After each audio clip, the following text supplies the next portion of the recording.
जय माता दी। नमस्कार। मेरे YouTube चैनल श्रद्धा में आप सभी लोगों का हार्दिक स्वागत है। उम्मीद करती हूँ कि आप सभी सुखी और स्वस्थ होंगे, भगवान की भक्ति में व्यस्त होंगे। जैसा कि हम सभी जानते हैं कि नवरात्रि का तीसरा दिन माँ चंद्रघंटा को समर्पित है।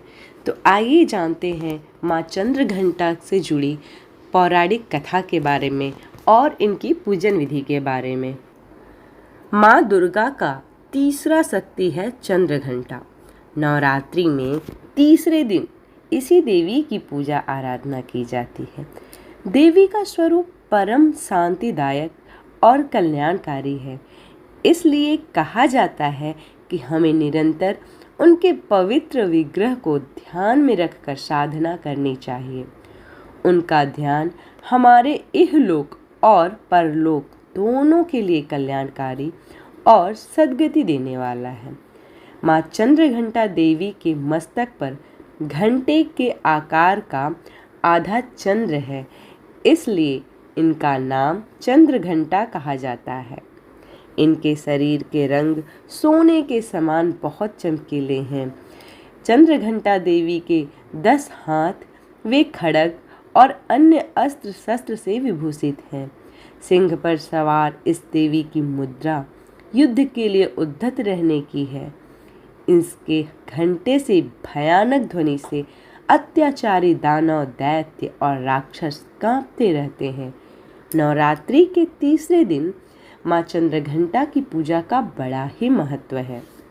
इन देवी की कृपा से साधक को अलौकिक वस्तुओं के दर्शन होते हैं, दिव्य सुगंधियों का अनुभव होता है और कई तरह की ध्वनियाँ सुनाई देती हैं। इन क्षणों में साधक को बहुत सावधान रहना चाहिए।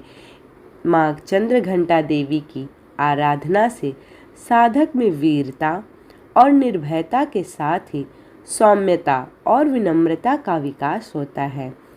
इसलिए हमें चाहिए कि मन, वचन और कर्म के साथ ही काया को विहित विधि विधान के अनुसार परिशुद्ध, पवित्र करके चंद्रघंटा के शरणागत होकर उनकी उपासना आराधना करनी चाहिए।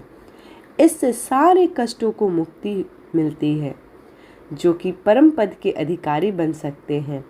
यह देवी कल्याणकारी है।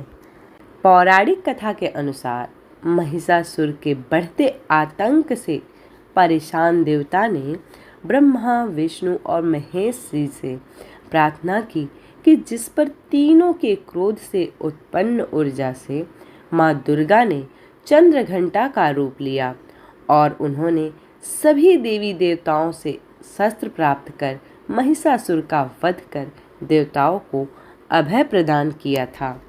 देवी चंद्रघंटा ने अपने सिंह वाहन पर सवार होकर महिषासुर का सामना किया। अपने भयानक घंटे की ध्वनि और अस्त्रों से उन्होंने महिषासुर और उसकी विशाल सेना का संहार किया और देवताओं को विजय दिलाया था।